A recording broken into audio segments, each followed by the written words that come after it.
좋은 날입니다. 5월 22일 GT 묵상에 함께 하신 여러분 환영하고 축복합니다.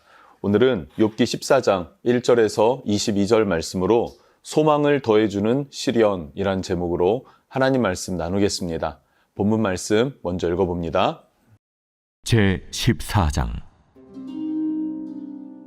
여인에게서 태어난 사람은 생애가 짧고 걱정이 가득하며 그는 꽃과 같이 자라나서 시들며 그림자같이 지나가며 머물지 아니하거늘 이와 같은 자를 주께서 눈여겨보시나이까. 나를 주 앞으로 이끌어서 재판하시나이까.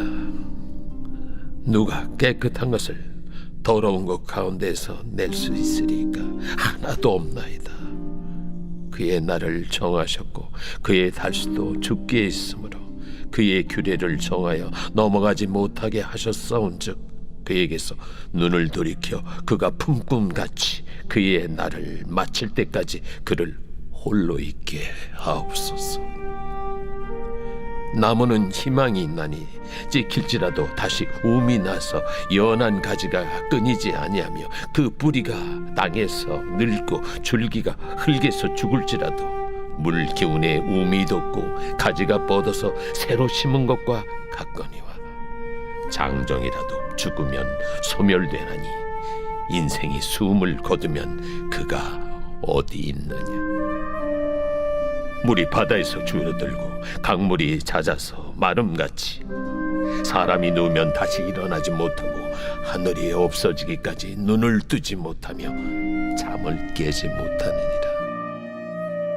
주는 나를 수월에 감추시며 주의 진노를 돌이키실 때까지 나를 숨기시고 나를 위하여 규례를 정하시고 나를 기억하옵소서. 장정이라도 죽으면 어찌 다시 살리이까. 나는 나의 모든 고난의 날 동안을 참으면서 풀려나기를 기다리겠나이다. 주께서는 나를 부르시겠고 나는 대답하겠나이다. 주께서는 주의 손으로 지으신 것을 기다리시겠나이다. 그러하온데 이제 주께서 나의 걸음을 세시오니 나의 죄를 감찰하지 아니하시나이까. 주는 내 허물을 주머니에 봉하시고 내 죄악을 싸매시나이다. 무너지는 산은 반드시 흩어지고 바위는 그 자리에서 옮겨가고 물은 돌을 닳게 하고 넘치는 물은 땅의 티끌을 씻어버리나이다. 이와 같이 주께서는 사람의 희망을 끊으시나이다. 주께서 사람을 영원히 이기셔서 떠나게 하시며 그의 얼굴빛을 변하게 하시고 쫓아보내시오니 그의 아들들이 존귀하게 되어도 그가 알지 못하며 그들이 비천하게 되어도 그가 깨닫지 못하나이다. 다만 그의 살이 아프고 그의 영혼이 애곡할 뿐이니이다.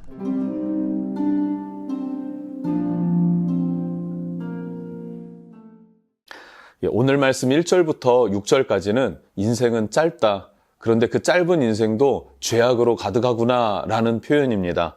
1절을 보면요. 여인에게서 태어난 사람은 생애가 짧고 걱정이 가득하며 2절 그는 꽃과 같이 자라나서 시들며 그림자같이 지나가며 머물지 아니하거늘.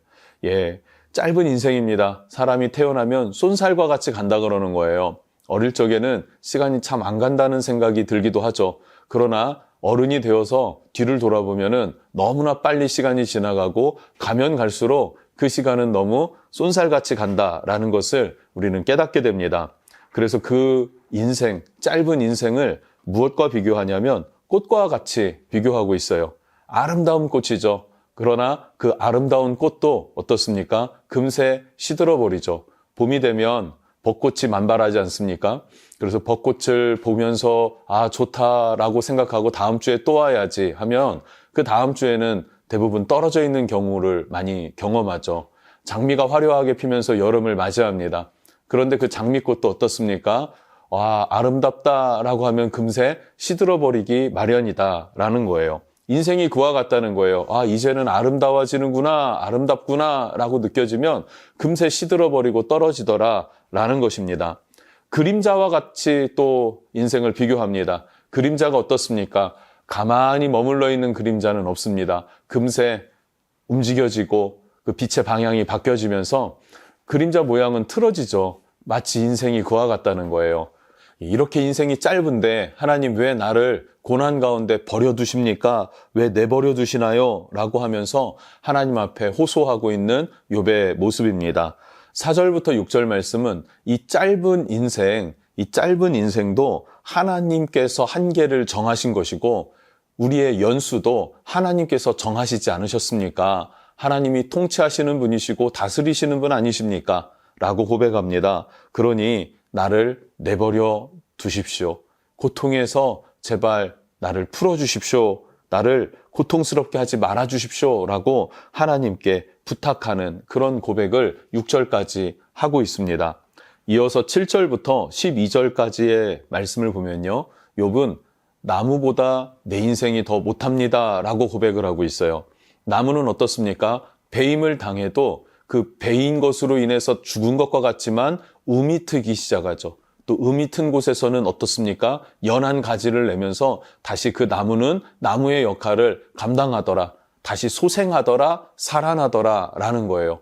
그런데 욥 자신은 다시 살아날 길이 없습니다. 나는 나무보다도 못한 존재입니다. 나무도 가질 수 있는 소망이 나에게는 그 소망조차도 없습니다. 나는 죽을 것이고 죽으면 소멸되어 사라질 것입니다. 이렇게 고백하고 있습니다.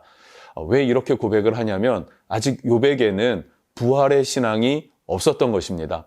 하나님을 믿고 하나님 안에서 살아갈 것에 대해서 축복받는 것에서의 신앙은 있었나 봐요.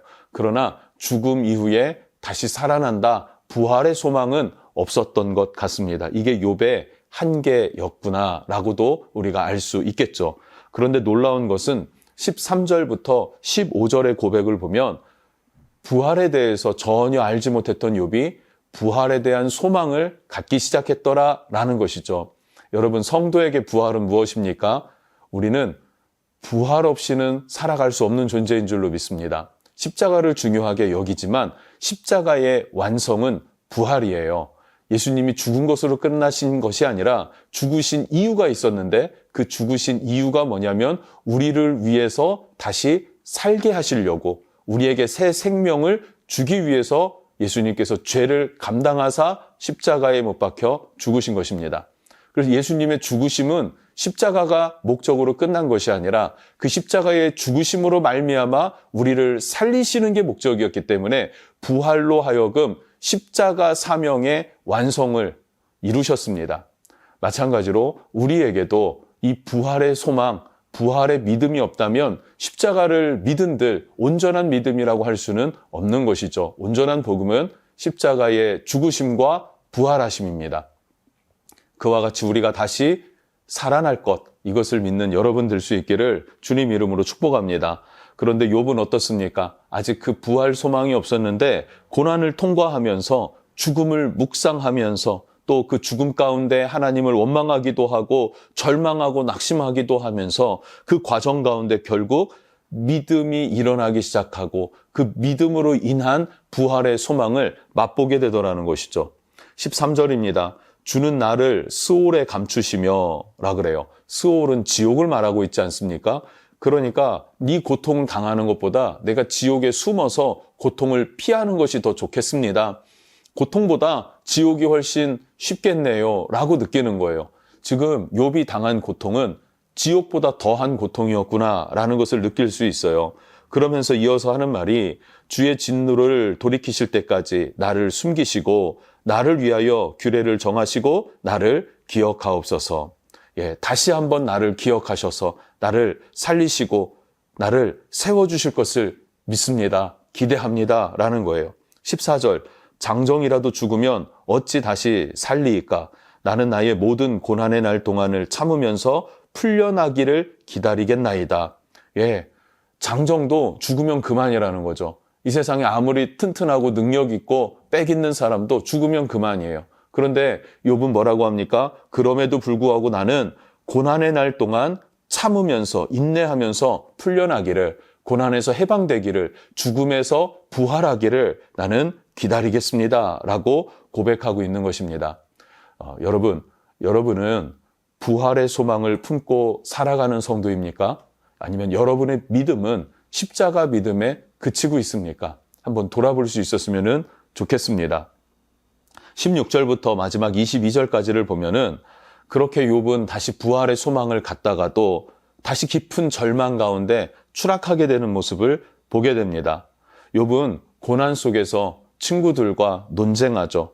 그리고 그 논쟁은 2차 논쟁, 3차 논쟁으로 이어집니다. 현재로서는 1차 논쟁이 끝난 것이고 또 다음 살펴볼 15장에서는 2차 논쟁이 시작된단 말입니다. 그만큼 더 극한 고통과 절망을 맞게 되겠지만 그 고통과 절망 가운데에 소망을 품게 되고 그 소망 가운데에 욥은 정금과 같이 나아가게 되는 그런 믿음의 신앙인이 되어진다는 것을 여러분 기억했으면 좋겠어요.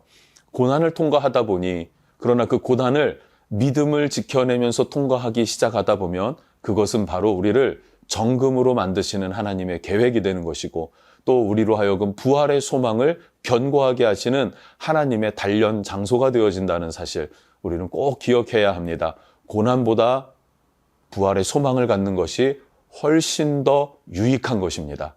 여러분 이 믿음으로 승리하시기를 주님 이름으로 축복합니다. 기도하겠습니다.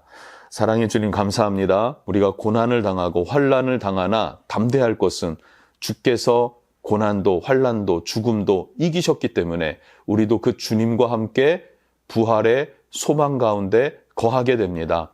우리가 십자가에 죽는 것으로만 끝나는 것이 아니라 부활의 소망을 바라보며 현재의 고통도 시험도 이겨내는 믿음을 주시옵소서. 예수님 이름으로 기도합니다. 아멘.